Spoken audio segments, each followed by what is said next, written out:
Your father almost gave his life for Brazil. He was a victim of an assassination attempt that he fortunately survived. We are a big country with incredible resources. We could be like United States, for example. The great president of El Salvador, Nayib Bukele, is doing. He arrests the gangs, he arrests the bad guys, and do not let the guys go back again to the society. Mercy to the wolf is cruelty to the sheep. My name is Stefan Thompson. I'm the founder of VCgrad24, and I'm here in Jerusalem, Israel, with Eduardo Bolsonaro. No less. Eduardo, thank you for your time. Thank you. Pleasure to talk with you. Let's start with the obvious. You're here in Israel. Anti-Semitism is a cause that is important to you and to your heart. This is something you've spoken out about a lot. Why?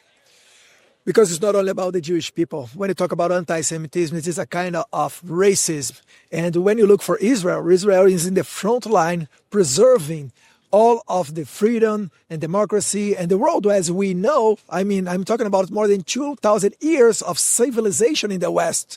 So when you talk about anti-Semitism, in my head comes defending the West. It's not only about the Jewish. It will be worth enough to work in that, even if that I'm Christian, because we do not support these barbarians. This is salvage. What they are doing is just disgusting, and it's very clear to everybody now who is on the right side and who is on the evil side. So we stand for Israel. Your father, the former president of Brazil, is today a political prisoner of the Lula regime.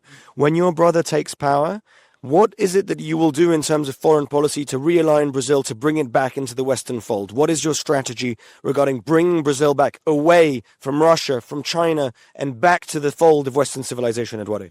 We rescue our traditions. Usually, United States is always the number one trade partner of Brazil. So we need to get back this market back to Brazil. I mean, American companies, American technologies from Israel. Why we are not doing this kind of business with Israel? Why did Lula just freeze all of the agreements signed between Brazil and Israel in the Congress? Why he stepped out from all of the forums about anti-Semitism?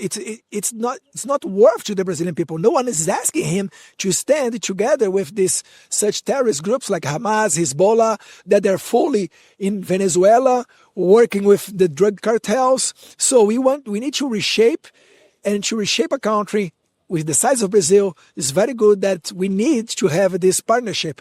Paraguay and Argentina with Milei and Peña, they are doing great. They are doing cooperation with U.S. They declared the cartels as drug terrorist groups. So Brazil would follow this step to be safer and not in the bad shape that we are having nowadays. You're from a family of patriots. Your father almost gave his life for Brazil. He was a victim of an assassination attempt that he fortunately survived. Perpetrated by a former member of the Socialist and Liberty Party. Why is it, Eduardo, that you and your family love Brazil so much? What is it about Brazil that you are proud of, that you love, that you want to share with the world? Because we know that we can do way more better. We are a big country with big people, incredible resources. We could be like United States, for example. We could be like some other countries around. But unfortunately, because of this criminal gang that is in power now in Brazil, it's dragging the country down. So we need to stop with that, to stop with this ideological madness, this woke agenda, where people think that it's their right to come to your country. No.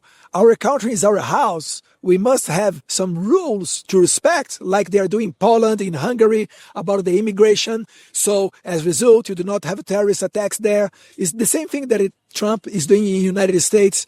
So we need to rescue our Jewish Christian values, to rescue the traditions, and be again working, have administration working for the people. I think this is the main thing that we need to do, and we will do that because in October we will have elections, and I'm sure that my brother Flavio is going to win this election, and with a majority in the Congress on the next year, Brazil will be back again in the game. Brazil is unfortunately famous for incredible levels of violence, of gang violence, of random violence, of murders. This is something the fabric of the West and of Western Europe has drastically changed in the last few decades. We are also seeing what I term the South Africanization of Western Europe. We are seeing those levels of violence, organized criminals, gangs operating on our territory. What are some of the lessons that we can learn from your father and your administration when you were in power in terms of dealing with these levels of violence that we are now seeing, that were alien to Western Europe, but that are now increasingly common in Western European countries? What can we learn from you? First thing is you need to have a moral compass on the right way.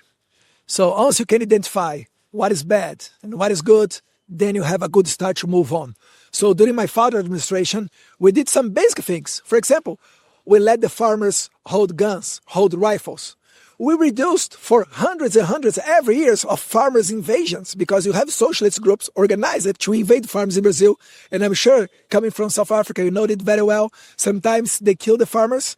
So once my father allowed the farmers to have rifles, it dropped down in the first year for 5 invasions. From hundreds every year for 5 in the first year. And then less than that on the following years. Also, we let the people to buy legal guns, inspired in the same kind of law that you have in the United States. So President Bolsonaro changed the law, allowing access for everybody who obey the law to have their own guns.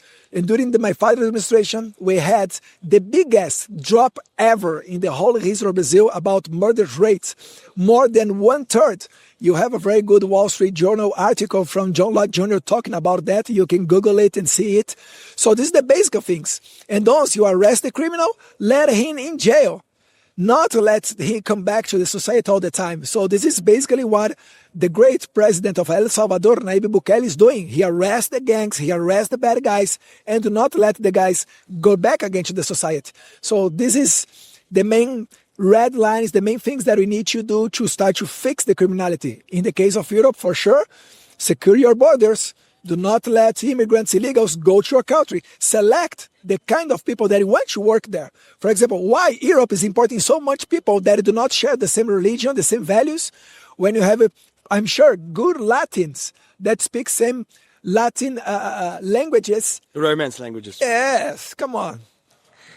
Mercy to the wolf is cruelty to the sheep. Eduardo Bolsonaro, I wish you all the best in the fight to come. Thank you for your time. It's a great time. You follow Vice Grads.